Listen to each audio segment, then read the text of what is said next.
열왕기상 22장 29절로 36절입니다. 이스라엘의 왕이 유다의 여호사밧 왕이 길르앗 라못으로 올라가니라. 이스라엘의 왕이 여호사밧에게 이르되 나는 변장하고 전쟁터로 들어가려 하노니 당신은 왕복을 입으소서 하고 이스라엘의 왕이 변장하고 전쟁터로 들어가니라. 아람 왕이 그의 병거의 지휘관 32명에게 명령하여 이르기를 너희는 작은 자나 큰 자와 더불어 싸우지 말고 오직 이스라엘 왕과 싸우란지라. 병거의 지휘관들이 여호사밧을 보고 그들이 이르되 이가 틀림없이 이스라엘의 왕이라 하고 돌이켜 그와 싸우려 한즉 여호사밧이 소리를 지르는지라. 병거의 지휘관들이 그가 이스라엘의 왕이 아님을 보고 쫓기를 그치고 돌이켰더라. 한 사람이 무심코 활을 당겨 이스라엘 왕의 갑옷 솔기를 마친지라. 왕이 그 병거 모는 자에게 이르되 내가 부상하였으니 내 손을 돌려 내가 전쟁터에서 나가게 하라 하였으나 이날에 전쟁이 맹렬하였으므로 왕이 병거 가운데에 붙들려 서서 아람 사람을 막다가 저녁에 이르러 죽었는데 상처에 피가 흘러 병거 바닥에 고이더라. 해질녘에 진중에서 외치는 소리가 있어 이르되 각기 성읍으로 또는 각기 본향으로 가라 하더라. 아멘. 기도하겠습니다. 거룩하고 존귀하신 주님, 은혜와 사랑을 감사드립니다. 주님의 날 허락하셔서 공예배로 하나님께 영광 돌릴 수 있게 하신 은혜 감사드립니다. 주님, 이 시간 주님의 말씀 듣는 시간입니다. 우리 안에 계신 성령께서 함께 하셔서 듣는 말씀 가운데 하나님의 음성을 듣는 자들 될 수 있도록 인도하여 주옵소서. 감사드리며 사랑이 많으신 예수님의 이름으로 기도드렸습니다. 어떤 원인이 없이 그냥 갑자기 일어나는 일을 우리는 우연이라고 합니다. 그래서 우리는 길을 가다가 우연히 누구를 만났다, 아니면 우연히 어떤 일이 생겼다, 뭐 이런 말들을 사용을 합니다. 그런데 원인이 없는 일이 있는지에 대해서는 이게 좀 의문이 듭니다. 그러니까 길을 가다 우연히 누구를 만났다는 것도 따지고 보면 원인이 있죠. 왜냐하면 나를 만난 사람이나 아니면 내가 준비를 하고 그 시간에 그 길이 지나니까 그 우연히 이렇게 만나게 되는 거죠. 그죠? 그러니까 우리가 보통 우연이라고 하고 말하는 것들도 생각해 보면은 어떤 일들이 원인이 돼서 일어나는 겁니다. 그래서 그 원인들이 우리 눈에 보이지 않기 때문에 그래서 우리는 우연히 일어났다라고 그렇게 말을 하는 것 같습니다. 그래서 하나님을 모르는 사람들도 이런 말을 했죠. 인과응보라는 말을 만들어냈어요. 어떤 일이 원인이 돼서 결과가 나온다라는 뭐 그런 말을 만들었습니다. 그러니까 이런 인과응보나 이런 것들이 언제나 눈에 딱 보이는 건 아니죠. 어떤 경우에는 정말 이게 원인이 돼서 결과가 이렇게 일어났구나라고 우리가 생각할 수 있습니다. 근데 어떤 경우에는 그 원인을 잘 모르죠. 이게 왜 일어났는지 잘 모르게 됩니다. 그래서 우리가 우연으로 보인다, 뭐 우연이다 그렇게 말을 합니다. 그래서 오늘 본문의 일이 그렇습니다. 오늘 본문의 일에서 우리가 선지자 미가야를 통한 계시가 없었다면 아주 우연처럼 보이는 사건이죠. 그러니까 전쟁에서 정말 우연히 어떤 병사가 쏜 화살이 하필이면 왕의 갑옷과 갑옷 사이에 맞았습니다. 이거 우연이잖아요. 그죠? 빨리 돌아가서 이제 상처를 치료하면 되는데 하필이면 전쟁이 치열해서 돌아갈 수가 없었어요. 하필이면 그랬던 거죠. 그러니까 이런 우연들이 겹치고 겹쳐서 아합 왕이 죽은 것이라고 그렇게 보기가 좋습니다. 근데 실상은 그렇지 않죠. 그러니까 아합을 심판하시는 하나님의 섭리가 이루어진 것입니다. 그래서 우리는 오늘 본문을 통해서 하나님께서 하나님의 일을 어떻게 이루어 가시는지를 우리가 조금 보게 되고요. 물론 하나님의 섭리에 대해 모든 것을 우리가 다 알 수는 없습니다. 그건 교만이죠. 근데 하나님께서 계시하시는 한 면을 보게 됩니다. 그리고 그 가운데 우리가 살피고 있는 주제가 바로 속임이었잖아요. 이게 어떤 역할을 하는지도 이제 보게 됩니다. 말씀드린 것처럼 본문은 아합에게 일어난 일은 하나님의 심판입니다. 아합이 어떤 사람이고 그가 어떤 삶을 살았는지를 보면은 이 심판이 하나님의 공이었다는 게 조금 더 분명해집니다. 아합은 북이스라엘의 오므리 왕조의 두 번째 왕입니다. 그러니까 남유다는 다윗의 후손들이 계속 왕이 됐어요. 그래서 다윗의 집이 계속 됐습니다. 하나님께서 약속하셨죠. 근데 북이스라엘은 아니입니다. 그래서 여로보암이 있고 그 아들 때에 반란이 일어나요. 그래서 바하사라는 사람이 왕이 되죠. 바하사 다음에 엘라가 그 바하사의 아들인데 또 왕이 됐는데 그 시대에 시므리가 또 반란을 일으킵니다. 근데 시므리는 7일 동안 왕의 자리에 있었어요. 그러고 나서 오므리가 반란을 일으켜서 왕이 되죠. 이후로도 북이스라엘은 이런 일이 계속 반복이 돼요. 뭐 이후에는 예후가 반란을 일으키고 또 누가 반란을 일으키고 계속 이렇게 됩니다. 그래서 오므리가 어느 지파인지 또 누구의 아들인지에 대한 정보가 전혀 없어요. 보통 성경은 어떤 사람에게 말할 때 이 사람은 무슨 지파 누구의 아들이라 이렇게 얘기를 하잖아요.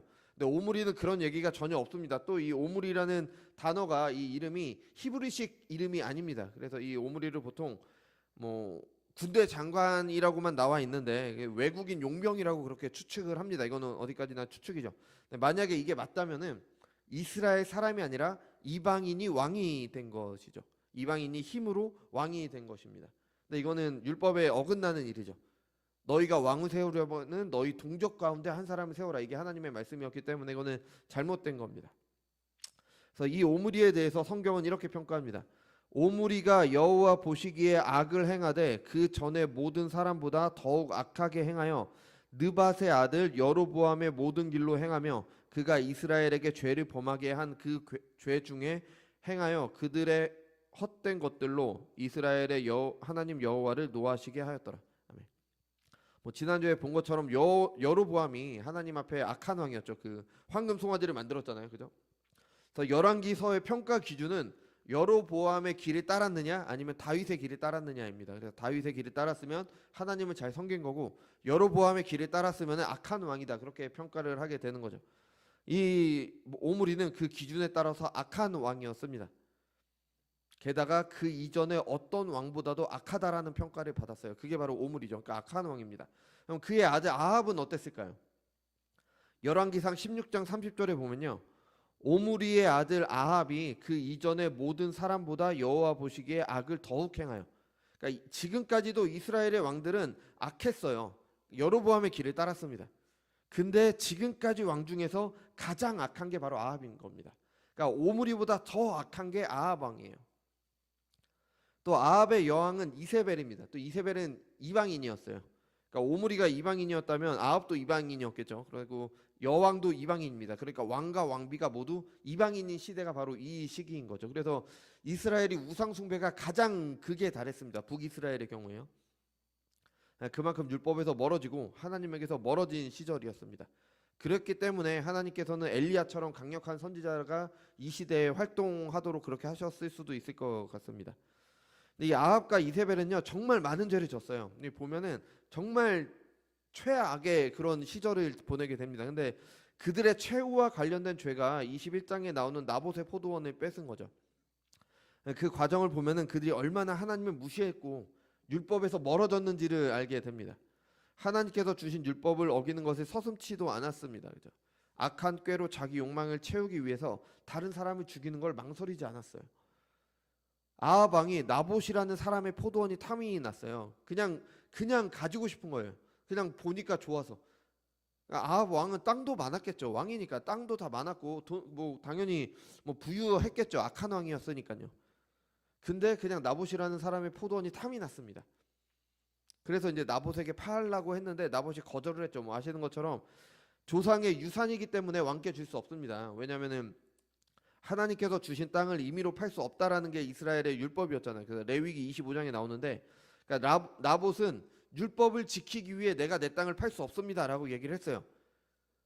근데 아합이 이제 율법을 지키기 위해서 그렇게 한다고 하니까 이제 드러내놓고는 못해요. 그러니까 이거를 어기라고 말을 할 수는 없잖아요. 그래도 꼴의 왕인데 그렇게 할 수는 없으니까 그냥 뭐 아이들이 부모님들이 뭘 안 해주면 아이들이 이렇게 삐지잖아요. 그것처럼 삐졌습니다. 삐져갖고 뭐 음식도 안 먹고 그냥 가만히 있는 거예요. 삐져갖고. 그러니까 왕이 그렇게 했던 겁니다. 그래서 여왕이었던 이세벨은 그런 왕을 말리는 게 아니라 오히려 부추깁니다. 아니 당신이 왕인데 못할 일이 뭐가 있어요. 당신이 나봇의 포도원이 탐이 나면 뺏는 거지. 그걸 뭐 굳이 그러고 있습니까? 라고 이야기를 합니다. 근데 이거는 전혀 잘못된 생각이죠. 이스라엘의 왕은 하나님께서 세우신 왕으로 하나님의 백성을 돌보는 것이 왕의 의무입니다. 이스라엘의 왕에게 가장 요구가 되는 건 뭐냐면은 여호와의 율법을 주야로 묵상하며 그 율법대로 사는 겁니다. 그죠? 왕이어도 하나님을 거역해서는 안 되는 거죠. 근데 이방인이었던 이세벨은 이것이 이해가 안 됐어요. 왜 그래야 되는지. 왕이라면 당연히 뺏을 수 있는 거 아니냐. 그래서 악한 꾀를 냅니다. 그래서 나봇이 살던 지역이 이스르엘이라는 지역이에요. 이스르엘이라는 성읍인데 그 성의 장로와 귀족들에게 편지를 보냈습니다. 어떻게 보냈냐? 불량한 사람 둘을 고용을 해라. 그래서 나봇에 거짓으로 고소해라. 이 하나님을 모독했다라고 거짓으로 고소를 해라. 그래서 거짓 증언을 하게 하고 하나님을 모독한 죄는 돌로 쳐 죽였습니다. 그래서 그렇게 죽여라. 그러고 나서 이제 왕이 그 땅을 차지하게 되죠. 그러니까 여왕이라는 사람이 이스라엘 장로와 귀족들에게, 이스라엘도 좀 그 장로와 귀족들도 율법을 지키고 가르치는 사람들이어야 되는데 그 사람들에게 구계명을 어기고 사람을 죽이다라고 그렇게 얘기를 하고 있는 겁니다. 당연히 하나님 앞에 죄가 됐겠죠. 하나님께서는 엘리야를 통해서 그에 대한 심판을 선언을 하십니다. 이게 열왕기 하 바로 전에 있으니까 한번 눈으로 보시면 좋을 것 같습니다. 열왕기 하 21장 21절에서 24절입니다. 내가 내 자신을 팔아 여호와 보시기에 악을 행하였으므로 여호와의 말씀이 내가 재앙을 내게 내려 너를 쓸어버리되 내게 속한 남자는 이스라엘 가운데의 매인자나 노인자를 다 멸할 것이요 또 내 집이 느밧의 아들 여로보암의 집처럼 되게 하고 아히야의 아들 바하사의 집처럼 되게 하리니 이는 내가 나를 노하게 하고 이스라엘이 범죄하게 한 까닭이니라 하셨고 이세벨에 대하여서도 여호와께서 말씀하여 이르시되 개들이 이스라엘 성읍 곁에서 이세벨을 먹을지라 아합에게 속한 자로서 성읍에서 죽은 자는 개들이 먹고 들에서 죽은 자는 공중의 새가 먹으리라 하셨느니라 하니. 그러니까 아주 끔찍한 벌을 말씀을 하신 거죠. 그죠? 이것을 들은 아합은 두려웠는지 이제 하나님 앞에 겸비함을 보입니다. 그래서 이 일이 아합 때는 이루어지지 않고 아합이 죽은 뒤에 이 벌을 내리시겠다라고 그렇게 말씀을 하셨어요. 그리고 이후에 이제 오므리의 왕조, 그러니까 아합 이후에 두 왕이 있는데 그 두 왕이 다 아합의 아들들이에요. 그러니까 먼저 왕이 됐고 그 사람의 형제가 왕이 됐습니다. 왜냐하면 아들이 너무 어렸기 때문에 그렇게 왕이 됐는데 그 마지막 왕의 이름이 여호람입니다. 이 여호람이 북이스라엘을 다스릴 때 남유다의 왕도 하필이면 이름이 여호람이었어요. 그래서 좀 헷갈릴 수가 있는데 그냥 이름만 다른 왕입니다. 그래서 오므리의 왕조의 마지막 왕인 여호람 때 예후가 엘리사를 통해서 엘리사를 통해 이제 하나님께서 예후에게 말씀을 하세요. 아합의 집안을 이렇게 하라고. 그래서 아합의 아들들과 자손들을 모두 죽입니다. 그리고 그때 이세벨도 죽게 되죠. 이게 열왕기하 10장에 나오는데 죽일 때 예후가 이스라엘 장로들과 귀족들에게 편지를 보냅니다. 나봇을 죽이라고 아합 왕이 이스라엘 장로들과 귀족들에게 편지를 보냈잖아요. 그거랑 똑같이 그들을 죽이라고, 이세벨을 죽이라고 예후가 똑같은 사람들에게 편지를 보내는 겁니다. 하나님의 심판이라는 게 분명히 드러나게 되는 거죠. 또 이세벨은요, 그러니까 예후가 이세벨을 왕궁에서 던졌어요. 그럼 시체가 땅에 떨어졌잖아요. 그거를 실제로 이스라엘에 있는 개들이 시체를 먹었다라고 성경이 기록을 하고 있습니다. 이는 여호와께서 그의 종 디셉 사람 엘리야를 통해 말씀하신 바라 이르시기를 이스라엘 토지에서 개들이 이세벨의 살을 먹을지라 그 시체가 이스라엘 토지에 거름같이 밭에 있으리니 이것이 이세벨이라고 가르쳐 말하지 못하게 되리니라 하셨느니라 하였더라. 아멘. 그러니까 하나님의 심판이 분명히 이루어진 것이죠. 그렇죠? 그러니까 오늘 본문은요, 그러니까 이런 하나님의 심판 사이에 아합의 죽음을 다루고 있는 겁니다. 그러니까 하나님의 심판이 선포됐을 때 말씀드린 것처럼 그 심판이 두려워서 겸비했기 때문에 그 집 안에 내려지는 심판은 이제 아합이 죽은 뒤로 미뤄졌습니다. 그래서 22장에서 아합이 죽고 이제 열왕기 하에서 이제 그 집이 이제 죽게 하나님의 심판을 받게 되는 거죠. 근데 이 아합의 죽음은요 피할 수는 없었습니다. 왜냐하면 하나님께서 이미 정하신 바이기 때문에 그것이 속이는 영을 통해서 이루어지는 게 바로 오늘 본문이죠. 이 아합 시대에는 유다와 사이가 괜찮았어요. 왜냐하면 여호사밧의 아들이 여호람이었는데 아까 말씀드린 유다 왕 여호람이었는데 이 여호람과 아합의 딸 아달랴가 결혼을 했습니다. 그러니까 좀 가까운 사이였죠. 근데 이 아달랴도 이방 여인이었고, 그러니까 이 아달랴 때문에 남유다에도 이제 그 우상 숭배가 본격적으로 이루어지게 돼요. 그러니까 아주 악한 일이 일어나게 됩니다. 그래서 아합 왕은 이제 여호사밧과 친하니까 이제 아람과 전쟁하기 위해서 이제 같이 모였죠. 그래도 여호사밧은 그 유다 왕들은 그래도 좀 낫잖아요. 그러니까 좀 나니까 전쟁하기 전에 하나님께 묻자 그렇게 제안을 했습니다. 그래서 아합이 400명 정도의 선지자를 모았죠. 근데 그들이 모두 같은 말을 해요. 올라가세요. 당신이 나가면 이길 것입니다. 하나님이 그렇게 말씀하셨습니다. 아합 주변에 제대로 된 선지자가 남아 있을 리가 없죠. 엘리야도 그렇게 핍박했던 사람인데, 그죠? 그러니까 뭔가 이상함을 느꼈는지 여호사밧이 다른 선지자가 없냐고 물었습니다. 그랬더니 미가야를 데려오게 되는 거죠. 미가야는 처음에 이길 것이라고 말했는데 아마 비꼬듯이 말을 했을 것 같아요. 그러니까 아합이 이제 눈치를 챈 거죠. 네가 언제 어떻게 해야지 진실을 말하겠느냐. 그랬더니 이제 미가야가 이제 제대로 말을 했는데 정반대 예언을 하는 거죠. 그죠? 목자가 없이 흩어질 것이다. 그러니까 왕이 죽을 거다. 아합 왕 당신이 죽을 것이다. 이렇게 얘기를 했습니다. 그러면서 이제 거짓 선지자들 그 400명의 선지자들의 정체를 밝히게 되는 거죠. 천상에서 회의가 있었습니다. 이 천상에서 회의의 장면은 어떻게 보면 좀 옛날 얘기처럼 그렇게 보이잖아요. 그래서 우리도 믿기가 힘듭니다. 하나님의 이 성경의 하나님의 말씀이라는 우리도 믿긴 힘든 이런 천상의 회의에 대해서 미가야가 계시를 했는데 이건 분명히 있었던 일이겠죠. 그러니까 하나님께서 선지자를 통해 선포를 하셨고 계시로 우리에게 주신 것이겠죠. 천상에서 회의가 있었는데 그 회의는 아합을 이제 꾀서 전쟁에 나가서 죽도록 하기 위한 방법을 정하기 위한 회의였습니다. 어떻게 아합을 꾀서 전쟁에 나가게 할까? 한 영이 나섭니다. 내가 나가서 거짓말하는 영이 되어 그의 모든 선지자들의 입에 있겠나이다. 여호와께서 이르시되 너는 꾀겠고 또 이루리라. 나가서 그리하라. 미가야의 이 말은 이제 아합뿐 아니라 아합이 모든 그 400명의 선지자들이 그 속이는 영에게 그 꾀임을 받은 가짜다. 이렇게 폭로하는 말이었죠. 그랬더니 당연히 거짓 선지자들이 화가 내서 이제 미가야의 뺨을 때리는 일이 있었습니다. 아합 왕도 그 말을 듣지 않았어요. 왜냐하면 다른 선지자들의 말을 들었죠. 근데 또 이상한 게 좀 걸리는 게 있었나 봐요. 뭔가 걸리는 게 있었는지 왕의 모습으로 전쟁터에 나가지 않고 이제 여호사밧을 왕의 모습으로 꾸미고 자기는 일반 병사로 나갔습니다. 나는 변장하고 전쟁터로 들어가려 하노니 당신은 왕복을 입으소서 하고 이스라엘 왕이 변장하고 전쟁터로 들어가니라. 그러니까 미가야의 말에 따르면 여호사밧에게 대신 죽어라. 요거랑 같은 말이잖아요. 당신이 미가야가 말하기를 이제 이스라엘의 왕이 이제 죽을 건데 전쟁터에서 죽을 거니까 여호사밧한테 이스라엘 왕으로 변장하고 가라는 거는 당신이 대신 죽어라. 이렇게 말을 하는 거나 다름없는데 여호사밧은 또 순순히 그렇게 합니다. 그죠? 여호사밧도 미가야의 말을 믿진 않은 것 같아요.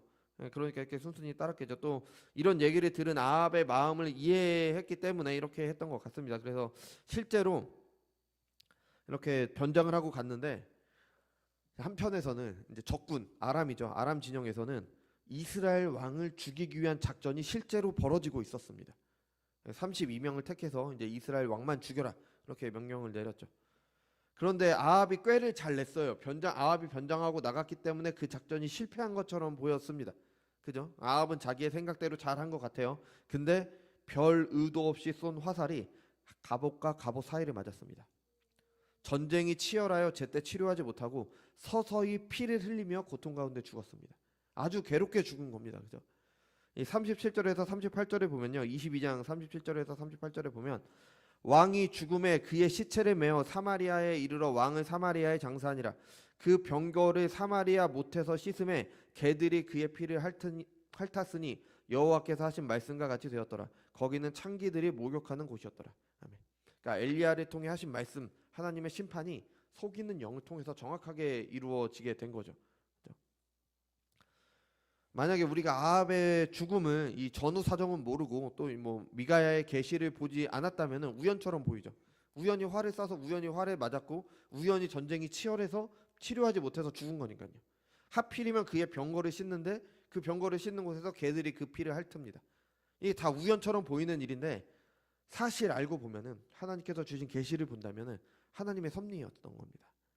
하나님께서 하나님의 뜻을 이루신 겁니다. 네, 가만히 보면요.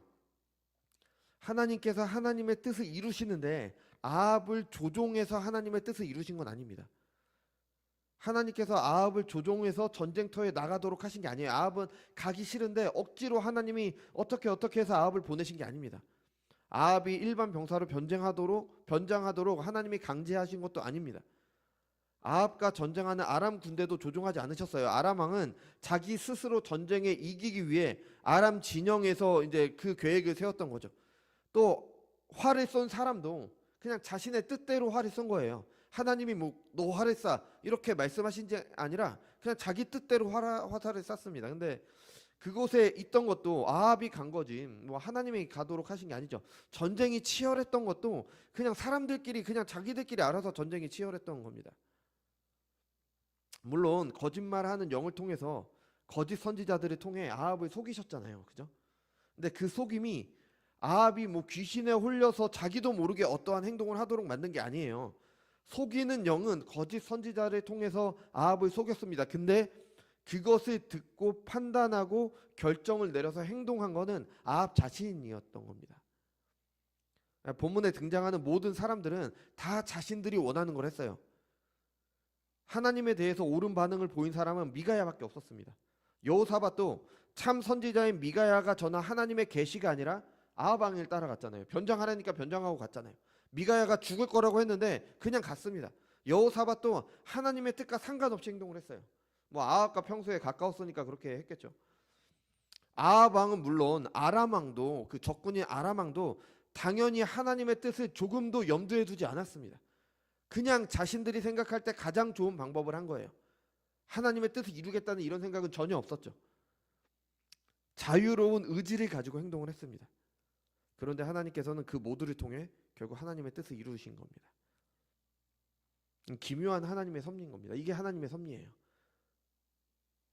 뭐 우리는 이 일이 계시로 주어졌으니까 우리가 전후 사정을 알고 뭐 하나님의 계시가 있었고 이렇다라는 걸 다 알 수가 있는 거죠. 근데 실제로 우리 삶에서 일어나는 일들은 우리가 인식하지 못하지만 하나님의 섭리 가운데 일어나고 있다는 겁니다. 많은 일들이, 우리가 일어나는 일, 많은 일들이 어떤 것들은 정말 이건 하나님의 섭리라고 생각되는 일들도 있어요. 그죠? 눈에 보이는 그런 일들도 있습니다. 근데 정말 아무것도 아닌 일, 하나님과 전혀 상관없는 일처럼 보이는 것도 다 따지고 보면은 하나님의 섭리 가운데 일어나고 있다는 겁니다. 그러니까 우리의 작은 실수가 하나님의 뜻을 망치지 못합니다. 우리가 작은 실수를 하잖아요. 하나님께서는 그 실수를 통해서 하나님의 뜻을 이루십니다. 우리가 하나님을 위해 큰 일을 한다고 해서 하나님의 뜻을 앞당길 수 있는 것도 아닙니다. 하나님께서 정하신 때에 하나님께서 작정하신 대로 하나님의 뜻이 이루어지는 거지. 물론 우리가 한 일을 통해서 하나님께서 이루시겠지만 내가 이 일을 했으니까 하나님의 뜻이 이루어졌다라고 생각하는 건 교만인 겁니다. 내가 안 하면 딴 사람이 합니다. 내가 안 하면 다른 사람을 통해서 하나님께서 하시는 거예요. 우리가 무엇을 하든 사람들이 무엇을 하든 하나님께서는 그 모든 것으로 하나님의 뜻을 이루십니다. 그럼 우리는 꼭두각시냐? 우리는 아무것도 아니지 않냐? 우리가 뭘 하든지 하나님의 뜻이 이루어지는데? 당연히 아니죠. 왜냐하면 우리는 하나님께서 우리에게 주신 의지를 가지고 우리의 삶을 살아갑니다. 하나님의 뜻을 이루어 가실 때 그런 우리의 삶을 통해서 이루시기 때문에 우리의 삶은 꼭두각시도 아니고요. 우리의 삶이 의미가 없지도 않습니다. 하나님, 이 성경은 분명히 하나님의 섭리에 대해서 말을 하고 있어요. 근데 여러분이 아마도 한순간 뭐 인간의 자유의지와 섭리에 대해서 우리가 많은 얘기를 하는데 한 번에 이해하기는 어려울 수도 있습니다. 근데 분명한 것은요, 성경은 우리가 하나님의 말씀이라고 믿는 이 성경은 하나님의 섭리에 대해서 말을 하고 있다는 겁니다. 이 하나님의 섭리가, 하나님께서 세상을 다스리신다는 것이 우리에게 어떤 의미가 있을까요? 왜 하나님은 이것을 우리에게 계시로 주셨을까요? 아합이 받은 심판을 통해 우리는요, 하나님의 섭리가 있음을 확인을 했잖아요. 그것이 우리에게 어떤 의미일까요? 여러분, 우리가 사는 세상은 불의합니다. 의롭지 않아요. 공정하지 않습니다. 이것에 아마 다 동의하시잖아요. 그죠? 우리의 생각에는 이것이 공평한데 그렇게 되지 않아요. 어떻게 이런 일이 있을 수가 있는지. 아니, 저렇게 사는데 왜 저 사람은 멀쩡하지? 정말 신이 있냐? 나는 하나님은 이렇게 잘생긴데 나는 이렇게 힘든데 왜 저 사람은 저렇게 멀쩡하게 살아?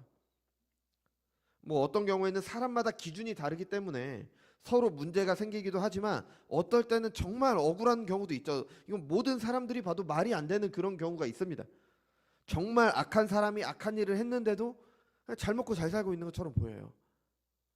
그런데 우리가 분명하게 기억해야 될 것은 이런 세상도 분명히 하나님께서 다스리고 계신다는 겁니다. 그 모든 일들이 하나님의 섭리 가운데 이루어지고 있다라는 겁니다. 아합을 심판하신 하나님께서는요, 지금도 악인들을 심판하고 계십니다. 그럼 분명히 하나님이 심판하고 계시는데 왜 여전히 악한 사람들, 여전히 불의한 사람들이 존재하느냐? 하나님의 심판하신다면은 그런 사람들은 다 망해야 되지 않냐? 여러분, 악한 사람들이 심판을 받아야 한다면 누가 가장 먼저 심판을 받겠습니까? 우리 자신입니다. 우리가 감히 어떻게 하나님의 심판을 피할 수가 있어요? 우리 같은 죄인들이. 우리도 똑같은 악인이며 죄인들입니다. 하나님을 속이려 했다가 그 자리에서 죽은 아나니아와 삽비라 부부가 있잖아요. 사도행전에. 그런 일이 지금 당장 일어난다면 우리가 가장 먼저 죽어야 될 수도 있습니다. 더구나 우리는 불신자들보다도 하나님과 더 가까이 있습니다. 하나님과 더 가까이 있는 자들에게는 하나님께서 더 큰 거룩을 요구하십니다. 이게 레위기에서 말하는 거죠. 이게 출애굽기나 레위기나 민수기에서 말하는 거잖아요. 하나님께서 주신 율법이 우리에게 가르쳐주는 게 이거잖아요. 하나님과 더 가까이 있으면 더 거룩해야 된다. 그러니까 우리가 하나님의 심판을 가장 먼저 당해야 됩니다.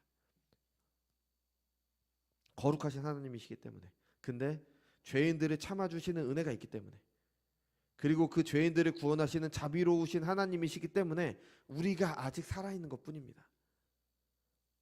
그렇지만 그럼에도 불구하고 하나님의 뜻에 따라 심판받아야 하는 사람들에게는 그 심판이 내려지고 있습니다. 우리가 못 볼 뿐이에요. 우리가 전 세계에서 일어나는 일을 어떻게 다 알겠어요? 우리가 또 그 일어나는 일의 이면을 다 알지 못하잖아요. 그냥 뭐 기껏해야 인터넷 기사로 보는 거 아닌가요? 하나님의 공의가 어디 있냐, 하나님의 심판이 어디 있냐, 이런 생각 할 필요가 없습니다. 성경이 분명히 증언하기 때문에. 우리가 모르는 사이에 하나님의 공의는 분명히 작동하고 있습니다.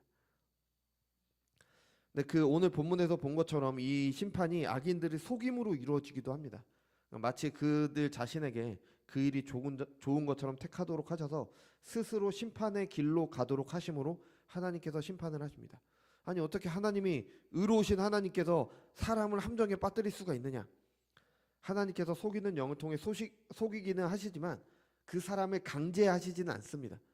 하나님께서 속이는 영을 통해 아합이 전쟁에 나가도록 하셨죠. 근데 본문을 보면요, 아합에게 전쟁을 나가지 않을 기회도 있었습니다. 그 전쟁을 피할 길도 주셨어요. 죽을 길을 가지 않을 길도 분명히 주셨습니다. 그러니까 나봇의 포도원을 차지할 때 이세벨은 아주 치밀하게 계획을 세워서 나봇이 도저히 빠져나가지 못하게 그렇게 했잖아요. 근데 하나님께서는 그런 그들의 죄를 심판하시면서도 빠져나갈 길을 주셨습니다. 미가야를 통해 말씀하셨잖아요.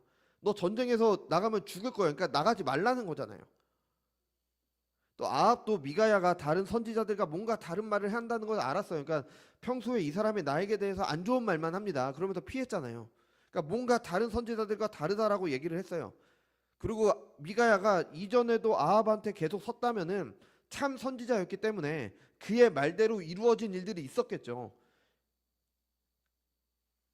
물론 아까 말씀드린 것처럼 그 천상회의나 그런 게 좀 황당했을 수도 있어요. 하나님의 계시로 믿는 우리도 좀 못 믿을 만한 그런 이야기인데 그 아하방도 못 믿을 수도 있었겠죠. 그럼에도 뭔가 걸리는 게 있었어요. 뭔가 걸리는 게 있었으니까 일반 병사로 변장하고 가잖아요. 그죠? 그러니까 하나님께서는 아합이 충분히 느낄 수 있을 정도로 다시 한번 생각해 볼 여지가 있을 정도로 피할 길을 주셨습니다. 근데도 죽을 길로 간 게 아합이었습니다.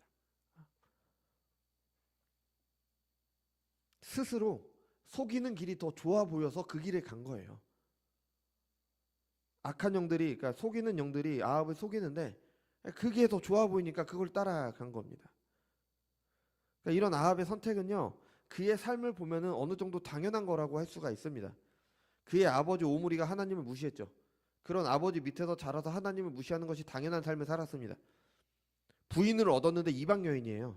하나님을 무시하는 게 당연한 사람인 겁니다. 하나님을 의식하고 그의 계명을 지키는 게 이상하다고 생각한 여인이었습니다. 그런 사람들과 평생을 함께 했잖아요. 그나마 그에게 하나님의 말씀을 전해주는 선지자들이 있었죠. 위대한 선지자 엘리야가 있었잖아요. 근데 아합은 그 엘리야를 대적자라고 불렀습니다. 대적자. 당연히 그 자신도 하나님을 무시하는 사람이었죠. 엘리야가 갈멜산에서 바알과 아세라 선지자가 850명을 이기는 일이 있었잖아요. 그게 아합 때 일어난 일이에요. 아합은 그걸 직접 봤어요. 그리고 엘리야가 말을 해서 3년 동안 가뭄이 들었다가 엘리야가 말해서 다시 비가 오게 되는 일도 아합 때 있었던 일입니다. 아합 왕은 그걸 다 경험을 했습니다.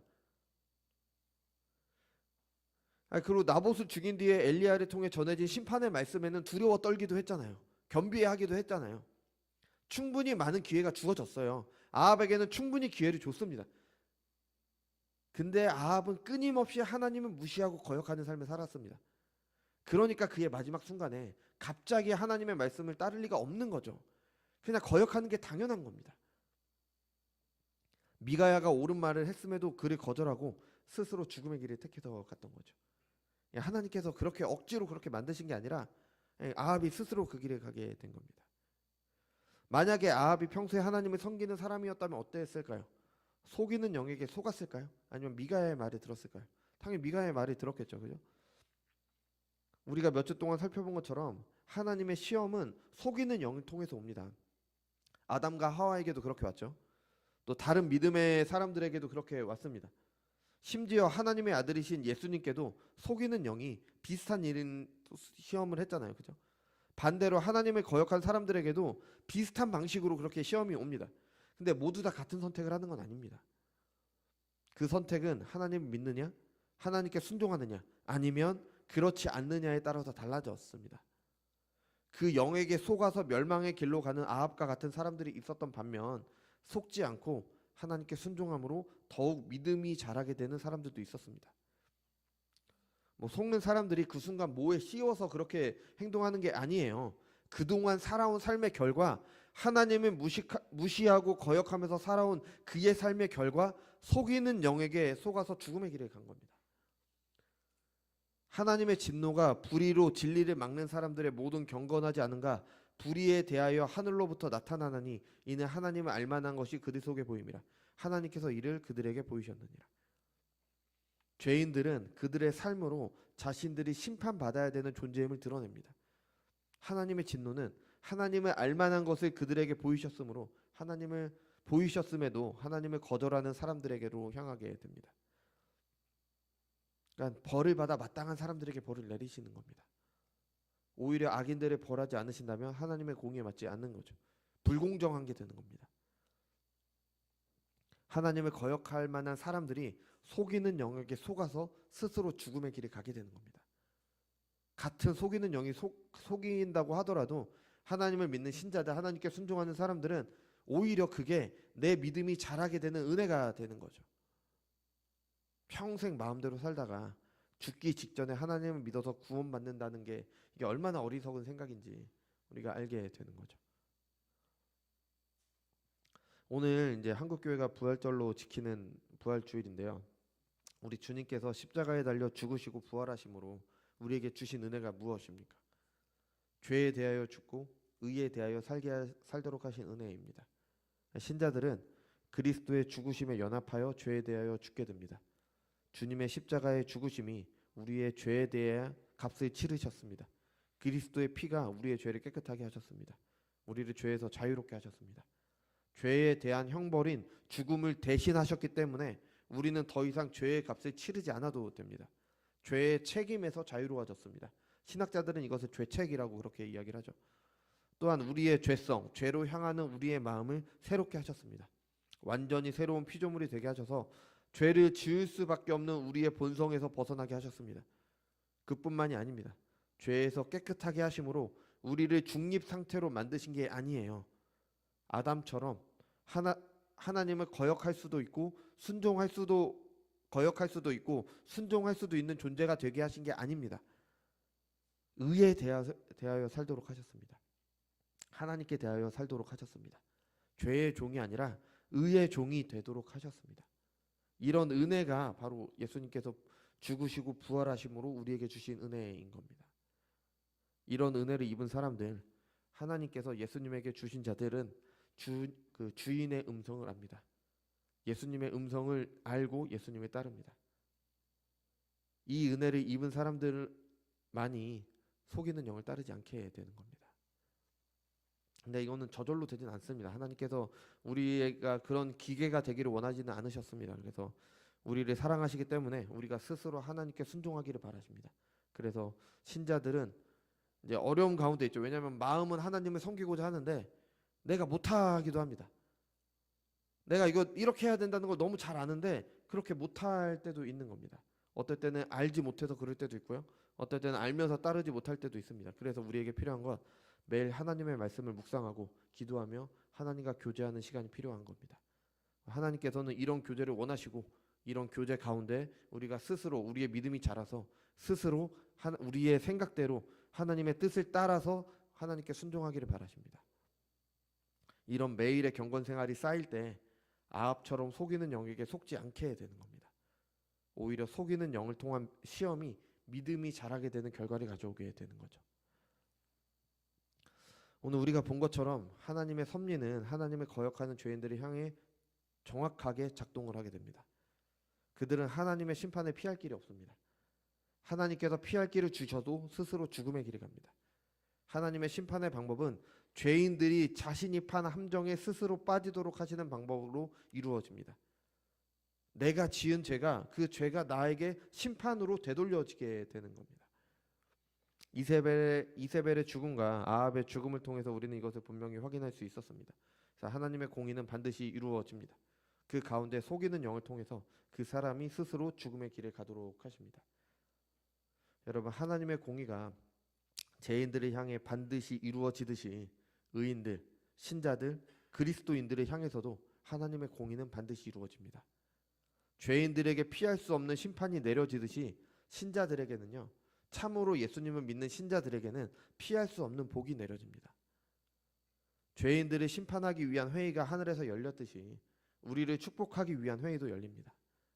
그 회의를 통해서 우리 각 사람에게 가장 효과적인 방식으로, 가장 좋은 방식으로, 가장 좋은 때에 복을 내려주십니다. 하나님께서 내리시는 심판을 피하거나 막을 자가 없듯이 하나님께서 내리시는 복을 피하거나 막을 사람도 없습니다. 이걸 신학자들은 불가항력적인 은혜라고 그렇게 표현을 하잖아요. 어느 목사님께서 하신 말씀입니다. 허망한 생각 속에서 세상의 행복을 추구하지 않고 오직 하나님의 영광과 뜻을 위해 사는 삶에는 반드시 하나님의 풍성한 복이 내린다는 것은 의심의 여지가 없는 사실이다. 그리스도의 구원의 은혜를 통해 이런 삶을 사는 사람들에게 하나님께서 반드시 복을 내리십니다. 이 복을 받은 사람들은 속이는 영의 속임에도 믿음이 자라는 그런 복을 받게 되는 겁니다. 이 복은 하나님께 순종하는 삶, 하나님 나라를 사는 삶을 말합니다. 이와 함께 하나님의 영광을 위한 삶을 살기 위해서 이 땅에 필요한 것들, 이 세상에서 살아가기 위해 필요한 복들도 여기에 포함이 되겠죠, 당연히. 그죠? 그러니까 우리 하나님의 섭리 믿으시고 매일의 경건 생활을 쌓으시기 바랍니다. 그게 쌓여야지 속이는 영을 피해가게 되는 겁니다. 그래서 속이는 영의 속임마저도 우리에게 믿음이 자라도록 하시는 복이 되는 우리의 삶이 되길 바랍니다. 이 삶이요, 그리스도께서 죽으시고 부활하심으로 우리에게 주신 삶입니다. 기도하겠습니다.